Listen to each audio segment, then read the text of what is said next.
நண்பர்களே, இன்று இந்த புத்தம் புதிய தலைப்பில் உங்கள் அத்துணை பேரையும் சந்திப்பதில் மிக்க மகிழ்ச்சி கொள்கிறேன். நாம் இன்னைக்கு பேச போகிறது ஆண்டவன் எழுதிய விதி. 12 ராசிகளுக்கான தலை விதி என்ன, பிறப்பின் ரகசியம் என்ன, எதை செய்யலாம், எதை செய்தால் நல்லது வரும், எதை செய்யக்கூடாது, தவிர்க்க வேண்டும், அதே மாதிரி அவர்களுடைய குணாதிசயங்கள் என்ன, டெஸ்டினி விதின்னு நம்ம சொல்கிறோம்.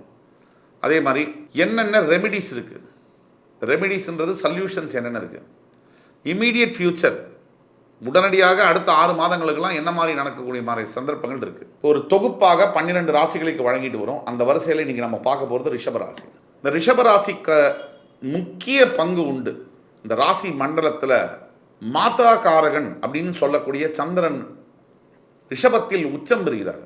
அம்மா குணம் அப்படின்னா எல்லாரையும் அரவணைச்சு ஆதரித்து போகக்கூடிய ஒரு குணம். அந்த குணத்தை உடைய சந்திர பகவான் உச்சம் பெறுகின்ற ரிஷபராசி. இதில் ஒரு பெரிய ரகசியம் இருக்கு. ரிஷபராசிக்காரர்களுடைய தலைவிதி, ஆண்டவன் எழுதிய விதி என்னங்கிறத பார்க்கும்போது அதில் முதல் படியாக உங்களுடைய குணாதிசயங்கள், கேரக்டரிஸ்டிக்ஸ், இதை பார்ப்போம். ரிஷபராசிக்காரர்களுடைய குணாதிசயங்கள், கேரக்டரிஸ்டிக்ஸ் என்ன? முதலாவதாக ரிஷபராசியில் பிறந்த அனைத்து இல்லை ஒரு 90% பேர் பார்ப்பதற்கு ரொம்ப அழகாக இருப்பீங்க.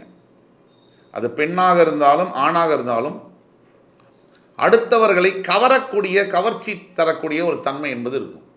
இது ரிஷபராசியுடைய முதல். இது ரிஷபராசிக்கு சிம்பல், அதாவது ராசியுடைய சின்னம் ஒரு ரிஷபம், அதாவது பொதி மாடுன்னு சொல்லலாம். எல்லா பாரத்தையும் வாங்கி போட்டுக்கொண்டு தன் தலை மீது போட்டுக்கொண்டு வாலண்டரியாக மற்றவர்களுக்கு உதவி செய்ய வேண்டும், ஓடி ஓடி போய் உதவி செய்ய வேண்டும் என்ற எண்ணம் ரிஷபராசிக்காரர்களுக்கு கண்டிப்பாக இருக்கும். மூன்றாவதாக ரிஷபராசியில் பிறந்த நீங்கள் இந்த ஈஸியாக மற்றவங்க கிட்ட ஏமாறக்கூடிய தன்மை இருக்கும். ஒருத்தரை சும்மா சூப்பராக எளிதில் நம்புறது, அப்படி நம்பி நம்பி மோசம் போய் அவர்களாலேயே ஏமாற்றப்பட்டு அதை நினைத்து நொந்து போவதும் ஒரு விதியாக இருக்கிறது. இன்னொரு கேரக்டரிஸ்டிக்ஸ் என்னன்னு பார்த்தீங்கன்னா, படிப்பில் கொஞ்சம் ரிஷபராசி அன்பர்களில் பெரும்பாலானவர்கள் நன்றாகவே படிக்கிறார்கள், அகடமிக்கலி சவுண்டாக இருக்காங்க. எந்த வகையிலையாவது கலைத்துறை, என்டர்டெயின்மெண்ட்டில் ஆடுவதோ பாடுவதோ மியூசிக்கோ சம்பந்தப்பட்ட ஏதாவது ஒரு கலை, பத்திரிகை துறை, சினிமா துறை, இந்த கலைகளில் ஆர்வம் இருக்கும். 64 கலைகளில் இந்த ரிஷபராசிக்காரர்களுக்கு நிறைய செலவு செய்வது என்பது ரொம்ப பிடிக்கும். ஷாப்பிங் ஃப்ரீக்குன்னு சொல்லுவாங்க. பெரும்பாலான ரிஷபராசி அன்பர்களுக்கு சில இடங்களில் பிரச்சனைகள் வரும். அது என்னங்கிறத பார்ப்போம். முக்கியமாக நம்ம பார்த்தோம்னா ரிஷபராசி அன்பர்களுக்கு எப்பவுமே சுப செலவுகள் அதிகமாக இருக்கும். அந்த இருக்கிற ஃபோனை விட்டு எக்ஸ்ட்ராவாக ஃபோன் வாங்குறது, அப்கிரேடு பண்ணிக்கிறது, மிகப்பெரிய தன் வசதிக்கு மீறிய சொத்துக்களை வாங்குவது, தன் வசதிக்கு மீறிய வாகனங்களை வாங்குவது, இதனால் வரக்கூடிய கடன் சுமைகள் இது இருக்கும். அதிகமாக செலவு செய்யும்போது என்ன ஆகும், எவ்வளவு சம்பாதிச்சாலும் கூட அது சுருக்கமாக கரைந்து போகக்கூடிய ஒரு தன்மை என்பது இருக்கும். இது எல்லாத்தையும் விட ரிஷபராசிக்காரர்களுக்கு விதி என்ன, ஆண்டவன் எழுதிய விதி. இப்போ படிப்பு அப்படின்னு வரும்போது ரிஷபராசி என்பவர்களுக்கு நிறைய பேர்களுக்கு கலைத்துறை சார்ந்த தொழில்களை செய்யக்கூடிய ஒரு பாக்கியம் உண்டு. ஆனால் படிப்பில் முக்கியமாக ரிஷபராசி என்பவர்களுக்கு மருத்துவத்துறையை சார்ந்த படிப்புகள் அதிகமாக விருப்பம் இருக்கும். மெடிசன் படிக்கணும், கெமிக்கல் இன்ஜினியரிங் படிக்கணும், இதெல்லாம் விருப்பமாக இருக்கும்.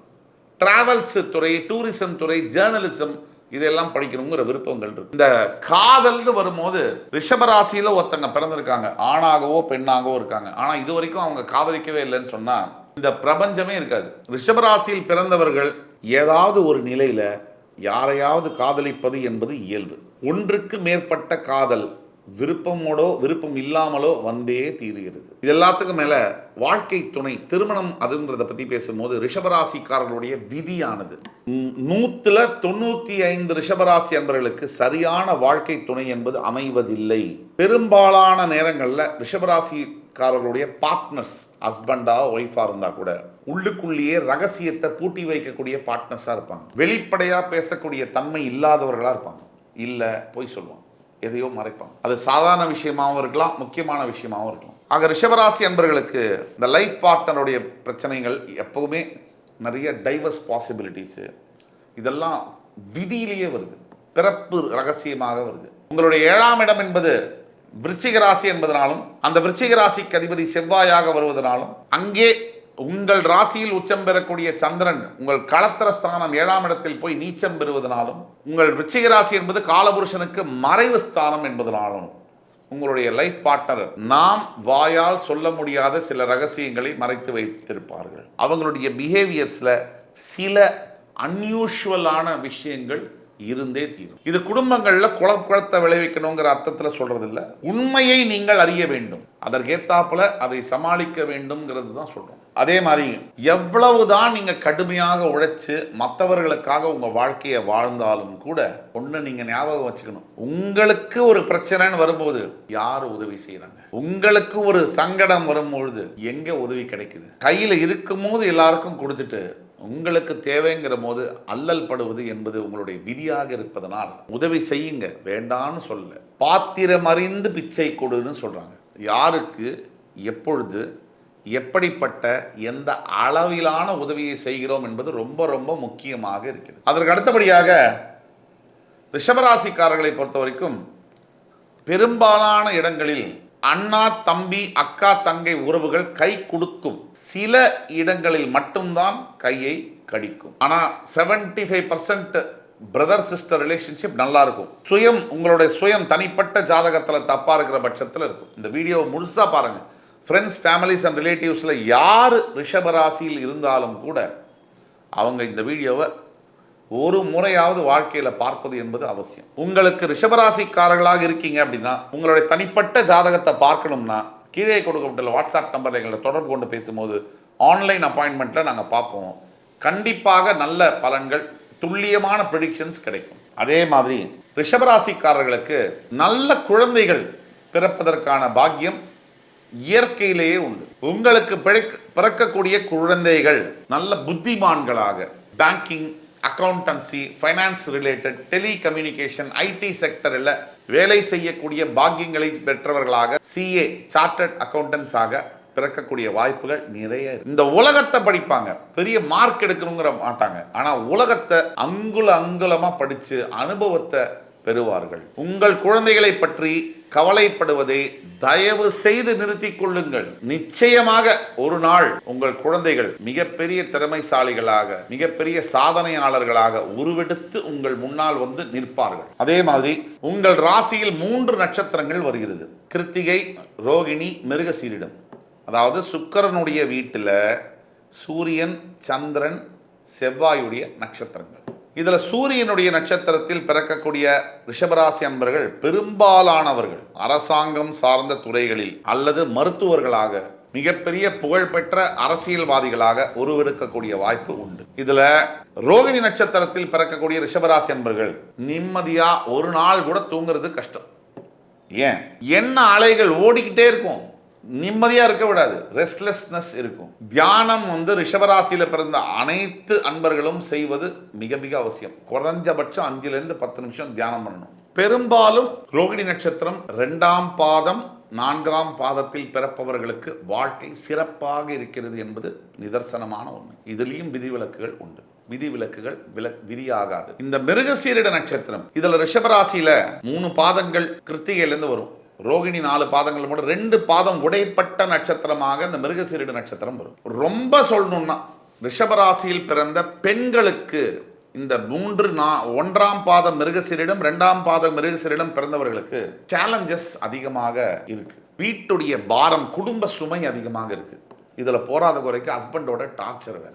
இன்னைக்கெல்லாம் பார்க்கும்போது நான் ஒரு ஆணா இருக்கும் போது நான் இது சொன்னா நீங்க தவறா எடுத்துக்குவீங்க. ஆனா உண்மை என்னன்னா, இன்னைக்கு ஆண்கள் படுகின்ற பாடு பெண்களை விட மிக வேகமாக வளர்ந்து கொண்டிருக்கிறது என்பதுதான் உண்மை. ஆக ரிஷபராசி அன்பர்களுக்கு எப்பவுமே ஒரு 30 வயசு வரைக்கும் நிறைய லைஃப்ல நல்ல விஷயங்களை அனுபவிக்கிறாங்க. 35 வயசுக்கு மேல படாத பாடு ஒரு 45-50 வயசு வரைக்கும். அதற்கு அப்புறமாக மறுபடி வாழ்க்கை மலர்கிறது, நல்ல திசையை நோக்கி பயணிக்கிறது. இதுல உடனடியாக உங்க லைஃப்ல நீங்க எதை எக்ஸ்பெக்ட் பண்ணலாம்?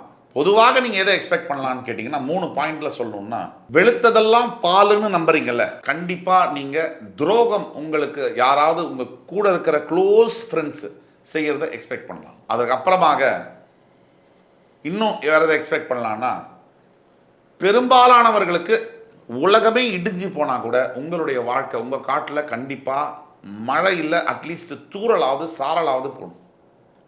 அது நிச்சயம் உண்டு.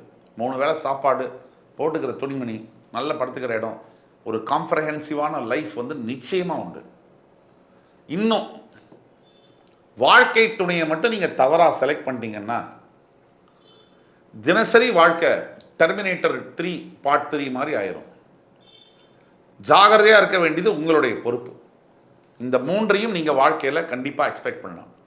இந்த நியர் ஃபியூச்சர், உடனடியாக அடுத்த 6 மாதம் 1 வருடத்துக்கு என்ன எக்ஸ்பெக்ட் பண்ணலாம்னா, உங்கள் ராசியிலேயே இருக்கின்ற குரு பகவான் இல்லாத வேலையெல்லாம் செய்வார் ஜென்ம குருவாக. முதல்ல உடல்ல டிசீசஸ், தெரியாத பிரச்சனைகள், உடல் ஹெல்த் சம்பந்தப்பட்ட பிரச்சனைகள் வரலாம். ஆனால் ஒட்டுமொத்தத்தில் நீங்கள் கவனமாக இருக்க வேண்டியது அவசியம். பரிகாரமாக நான் சொல்வது, அனைத்து ரிஷபராசி என்பர்களும் ஒரு முறையாவது பத்ரிநாத் ஸ்தலத்துக்கு சென்று அந்த விஷ்ணு பெருமானை வழிபட்டு வரும்பொழுது உங்கள் வாழ்க்கை மிக மிக வேற லெவலில் வந்து மாற்றம் அடையும் என்பதில் கொஞ்சம் கூட சந்தேகம் இல்லை.